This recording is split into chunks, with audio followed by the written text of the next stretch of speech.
Good morning my dear students. आप सभी को पीसीसी के यूट्यूब चैनल पे मैं आलोक तहे दिल से स्वागत करता हूं। और आज हम लोग जो भी आज का महत्वपूर्ण करेंट अफेयर्स है वैसे सारे प्रश्नों को देखेंगे। तो सब आप सभी जो है देखें और अगर नए हैं तो प्लीज़ क्लास को सब्सक्राइब करें और लाइक शेयर अवश्य करते रहें और इसी के साथ क्लास का आनंद लेते रहें। अगर पीछे की वीडियो नहीं देखे तो उसे भी देखें और क्लास को शेयर जरूर करें।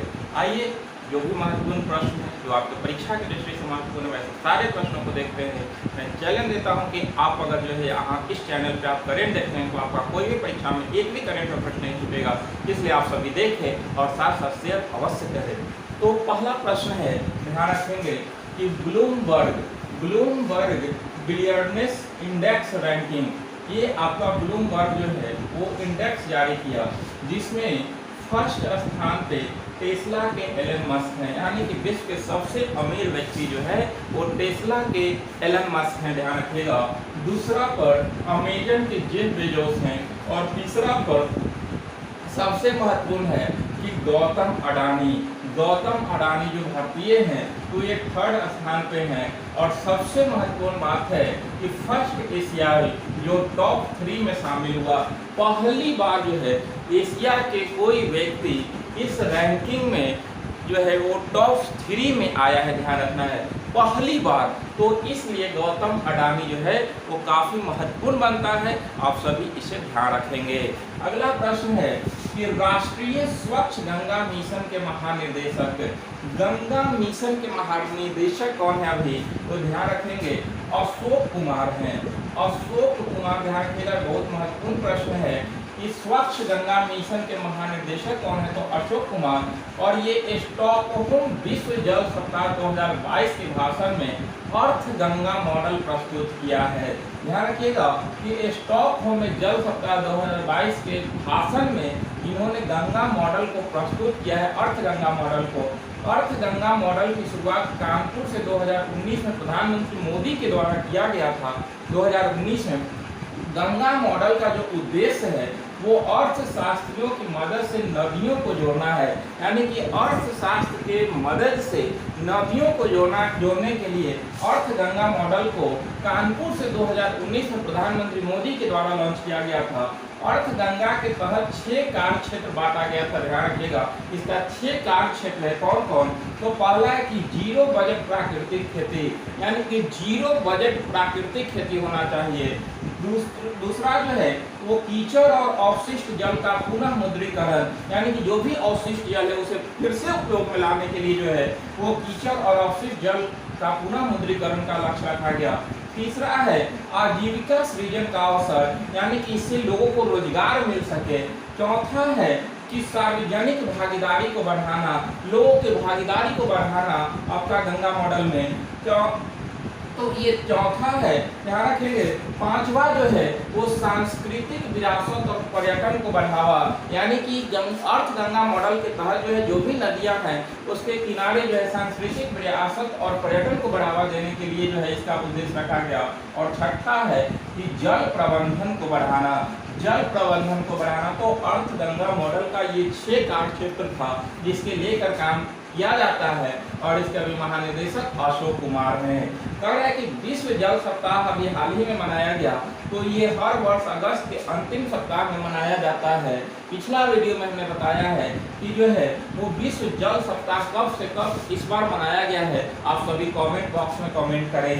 तो अगस्त के अंतिम सप्ताह में थीम 2022 का इसका क्या है, तो seeing the unseen, the value of water, तो इसका थीम भी आप लोग ध्यान रखेंगे।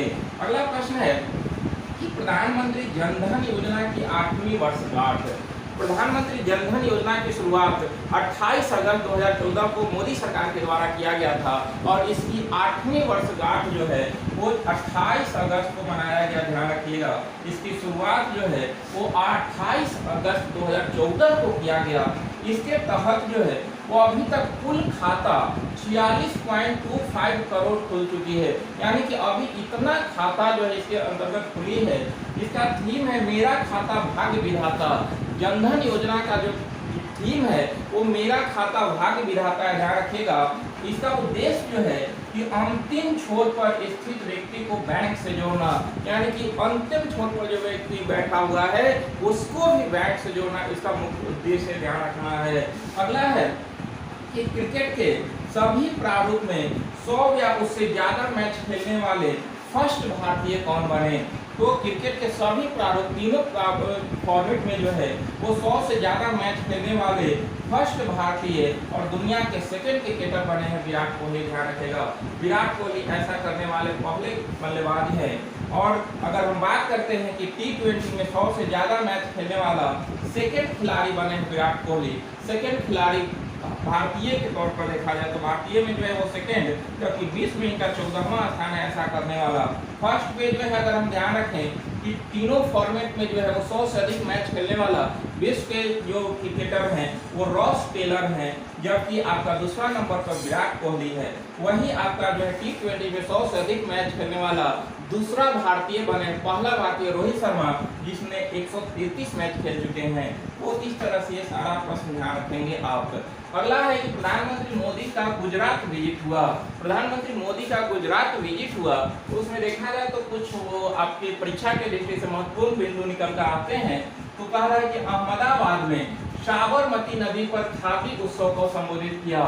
खादी उत्सव आपकी स्वतंत्रता की 75वीं वर्षगांठ के अवसर पर अमृत महोत्सव के तहत जो है वो प्रधानमंत्री मोदी के द्वारा गुजरात के अहमदाबाद में जो है वो खादी उत्सव का आयोजन किया गया, जिसको संबोधित प्रधानमंत्री मोदी के द्वारा किया गया। ध्यान रखेंगे।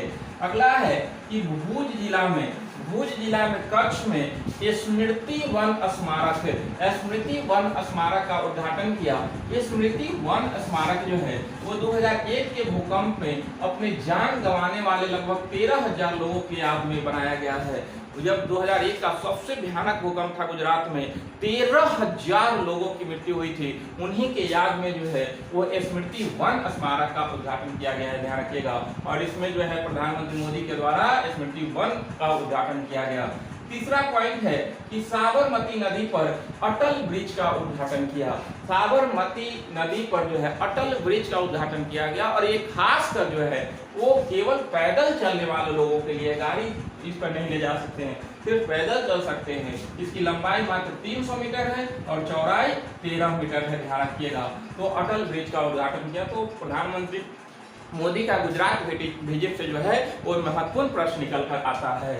अगला है कि लुसाने डायमंड लीग जो है इसका आयोजन स्विट्जरलैंड में किया गया और इसमें गोल्ड मेडल जो जीता है वो नीरज चोपड़ा भारत की तरफ से पहली बार ऐसा करने वाला जो है खिलाड़ी बने भाला फेंक में। तो ध्यान रखिएगा, लुसाने डायमंड लीग का आयोजन स्विट्जरलैंड और जीता नीरज चोपड़ा गोल्ड। अगला है कि दुनिया का सबसे कम प्रजनन दर का रिकॉर्ड तोड़ा है दक्षिण कोरिया। अपना ही रिकॉर्ड ये तोड़ा। इसके यहाँ जो है वो लगातार जो है वो प्रजनन दर में गिरावट हो रही है। अभी का औसत देखा जाए तो 0.80 वहाँ के जो है वो औसत प्रजनन दर है, यानी कि 1 से भी कम है। यानी कि एक जो है वो दंपति वहाँ एक बच्चा पैदा नहीं कर पा रहे हैं। एवरेज देखा जाए तो जो है वो आपका 5 दंपति में जो है वो 4 बच्चे जन्म ले रहे हैं। तो इस तरह से जो है वो लगातार यहाँ पे जो है वो गिरावट जारी है दक्षिण कोरिया में। तो अपना ही रिकॉर्ड ये तोड़ा भी है। अगला है कि मध्य भारत का फर्स्ट वाई क्लस्टर कहाँ बनाया गया, तो ये इंदौर में बनाया गया है। ध्यान रखिएगा। और ये 20 लघु इकाई को मिलाकर जो है एक वाई क्लस्टर बनाया गया है, जिसका उद्देश्य जो है कि वो रोजगार में वृद्धि करना इसका मुख्य उद्देश्य है। अगला है कि परिवार कल्याण कार्ड योजना जारी किया है। तो ये उत्तर प्रदेश सरकार के द्वारा योगी नाथ के द्वारा लाया गया है परिवार कल्याण कार्ड योजना। इसमें 12 अंक का एक ये डिजिट होगा। ध्यान रखिएगा, 12 अंक होंगे और उसमें परिवार के कोई भी मेंबर जो है कौन कौन से सरकारी लाभ उठाए हैं उसके बारे में टोटल जानकारी वहां पे उपलब्ध होगी। तो इसलिए जो है परिवार कल्याण कार्ड योजना उत्तर प्रदेश सरकार के द्वारा लाया गया। अगला है कि स्वामी विवेकानंद और स्वतंत्रता सेनानी पांडुरंग खान खेज ये दोनों लोगों के प्रतिमा का अनावरण मैक्सिको में लोकसभा अध्यक्ष ने किया। अभी वर्तमान में देश के लोकसभा अध्यक्ष ओम बिरला हैं, उन्हीं के द्वारा मैक्सिको में इन दोनों के प्रतिमा का अनावरण किया गया है। ध्यान रखेंगे आप। अगला एक काफी महत्वपूर्ण प्रश्न है कि one nation one fertiliser, one nation one fertiliser लागू हुआ। ये उर्वरक मंत्रालय के द्वारा लागू किया गया, ध्यान रखिएगा, उर्वरक मंत्रालय के द्वारा वन नेशन वन फर्टिलाइजर लागू किया गया है। इसमें एक प्रधानमंत्री भारतीय जन उर्वरक परियोजना एक है, प्रधानमंत्री भारतीय जन उर्वरक परियोजना। इसके तहत उर्वरक और लोगों के लिए एक ब्रांड होंगे, यानी कि जो भी उर्वरक खाद है या फिर जो उसका लोगो है पूरे भारत भर में एक ही ब्रांड होगा। और इसके तहत सभी उर्वरक जाने जाएंगे किस नाम से, तो वो Bharat DAP, Bharat NPK, Bharat NOP के नाम से जाना जाएगा। यानी कि सभी देश के अंदर जो है वो जितने जगह पे जो है खाद का सप्लाई होगा वो सब एक ही ब्रांड के नाम से जाने जाएंगे और उसके आगे भारत लिखा रहेगा, भारत डीएपी, भारत एनपीके। तो इस तरह से जो है वो आपका उर्वरक को इस नाम से जाना जाएगा, ध्यान रखिएगा। इसका जो है शुरुआत 2 अक्टूबर 2022 से होगा, गांधी जी के जन्म दिवस से होगा। और ये इसके तहत जो है वो 31/12/2022 तक जितने पुराना बैग है वो सबको समाप्त कर दिया जाएगा। यानी कि अब जो खाद का बैग होगा वो उस पर जो है वो आपका एक ही ब्रांड रहेगा और उस पर Bharat DAP, Bharat NPK, Bharat NOP के नाम से लिखा रहेगा और पूरे भारत के अंदर वही सप्लाई होगा। तो इस तरह से एक ब्रांड के तहत देश में जो है वो फर्टिलाइजर का सप्लाई किया जाएगा। अगला प्रश्न है कि राष्ट्रीय खेल दिवस, तो ये 29 अगस्त को मेजर ध्यानचंद के जन्म दिवस पर जो है हर वर्ष 29 अगस्त को राष्ट्रीय खेल दिवस मनाया जाता है और पहली बार 2012 में मनाया गया था, ध्यान रखिएगा।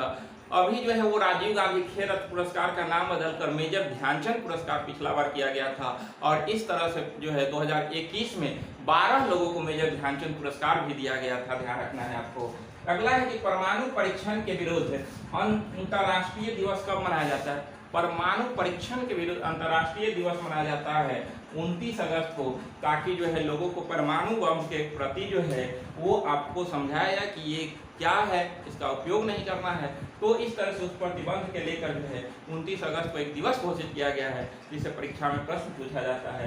तो आप सभी ये सारे प्रश्न को ध्यान रखेंगे, आपके परीक्षा की दृष्टि से ये सारे प्रश्न काफी अहम है। तो आप सभी देखें और प्लीज क्लास को लाइक, सब्सक्राइब और शेयर अवश्य करते रहें और क्लास का आनंद लेते रहें। तो आप सभी को बहुत बहुत धन्यवाद।